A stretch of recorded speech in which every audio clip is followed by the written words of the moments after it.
New year, new me. How many years have we said this already, and how many times did we actually manage to change? Too many. I know, you and I both. I mean, I would start the year feeling very hopeful about my transformation to become this newer, better version of myself, and then weeks would go by, even months, and I would go back to my old patterns and being my old self again. Listen, there is nothing wrong in being your old self, but your old self has been around life already.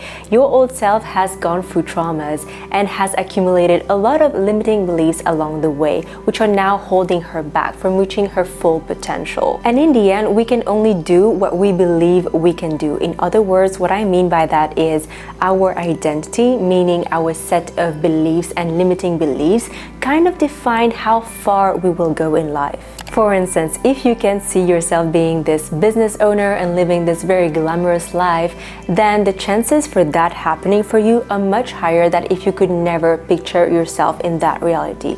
The point is, if your mind has not conceived that reality yet, then it cannot do the things that it needs to do to make this reality happen. In the end, your identity does determine what is possible and what is not possible for you. Just as if you see yourself as this lazy person who is always procrastinating and not doing the things that you need to do to get you further in life, then that is what you are. That is what you're telling your mind to believe, and your reality will align with that belief. Because the truth is, your identity creates your reality. So your identity could either push you forward and towards your dream life or hold you back. But the good news is nothing is set in stone, and if you want to change, you can. Now, I know some of you might be like, yeah, I don't know if it's good for us to change and become a new person. We need to be okay with living authentically as ourselves.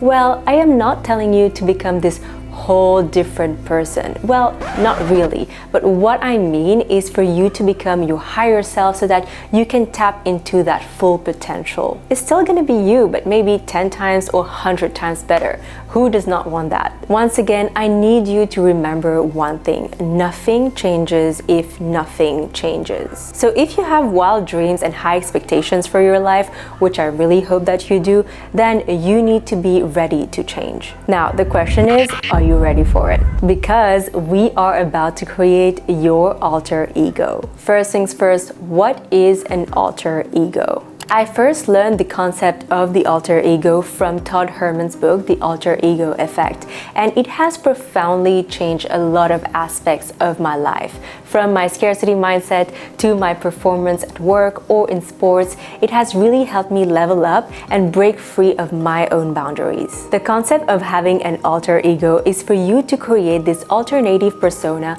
that has the traits and the characteristics that are going to help you reach your full potential. It is not a new concept at all, and it has been around for a while, but you can mostly see it in the entertainment and sports industry. Let me give you a few examples of alter egos. Beyonce, she created Sasha Fierce so that she could show up with much more confidence when she was on stage. Lily Singh, she created Superwoman. Now, if you're not familiar with Lily's story, when she initially started YouTube, she was kind of depressed, and so she needed to have this persona that she would step into to channel the funny and the entertaining part of herself. Dwayne Johnson is commonly known as The Rock, an alter ego that really helped him level up in his wrestling career. And Kobe Bryant is known as the Black Mamba because he wanted to embody the very smooth and swift moves of a Black Mamba on a basketball court. The list goes on, and I am very surprised that the concept of alter egos is not more talked about, because I feel like it's truly the best kept secret of top performers. Anyways, I am gonna stop rambling about alter egos, and we are gonna start creating one for you.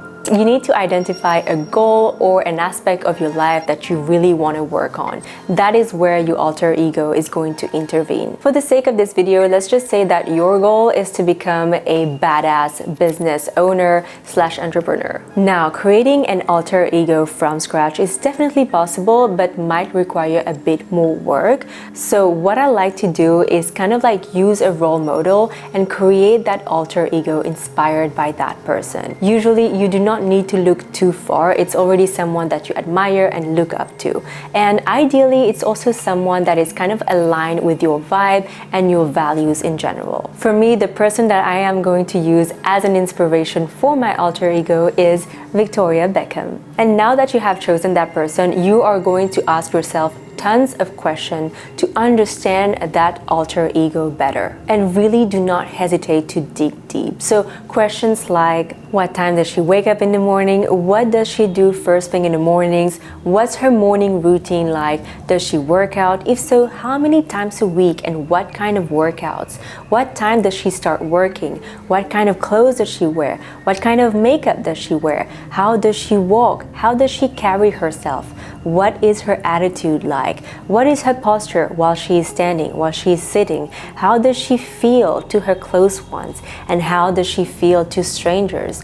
What does she eat? And what is her nighttime ritual like? You get it. The goal is really to answer these questions in writing with as many details as possible. And beyond just the appearance or the superficial things, I need you to take a minute, close your eyes, and try to feel like that person does. Personally, to help me answer those questions, and since my alter ego is based on Victoria Beckham, who is a very public figure, then what I did is I went on YouTube and I watched all of her interviews for me to get real information as to what she does in terms of her habits and her routines. And after answering those questions, I created a board on Pinterest that would reflect the vibes and the aesthetics of my alter ego. Which brings us to the next point, the physical transformation. We all love a good glow-up moment, but that is actually necessary when it comes to giving birth to a new alter ego. And you can go all out, have a full hair transformation, do your nails, and have a glow-up dedicated day. But it doesn't need to be that dramatic. I sometimes find that just an everything shower can do the trick. What is really important is that the aesthetics that you're going for really aligns with the identity of your alter ego. So what you're going to do is go through your wardrobe and go find the pieces that align with the identity of your alter ego. If needed, you can buy a few new ones too. On top of that, if your alter ego wears makeup, then learn that signature look that you're going to be wearing every day to show up as her. And to wrap up that transformation, you're going to need a totem that will help you trigger the manifestation of your alter ego. This can be an accessory, a piece of jewelry, a scent, a signature eye look, a signature lip look, just something that is going to remind you of what you're trying to do here and who you're trying to be. It can be really anything. For me, for example, whenever I play sports, namely paddle and golf, I wear this very specific black bracelet, and I always find myself touching it to kind of like remind me of who I'm trying to show up as. Next, we are going to practice being her. Okay, so at this point, we know how she looks like, and we also have the tools that are going to help us be more like her. But now we need to understand how it feels to be her. And by the way, if you want to give her a name, then by all means. So what I was saying is that we need to understand how to feel like her, and the way that we're going to do that is to take her out. For this step, I suggest that you go in a very new setting. So it can be a new cafe or restaurant, or either take a walk in a new neighborhood, just somewhere where you can be this alter ego more freely. I would start small just to get a feel of that new person that you're trying to be.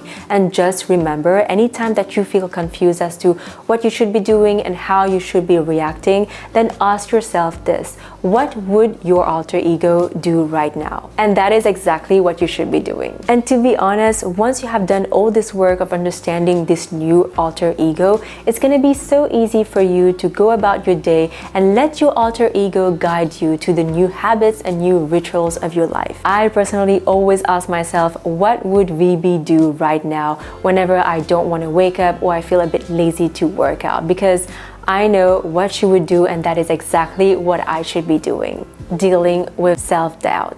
Now, I'm not gonna lie to you, just because you created this new person does not mean you won't be facing any type of self-doubt, because you are. At some point, you might be asking yourself, wait, am I actually this productive person? Am I actually this disciplined person?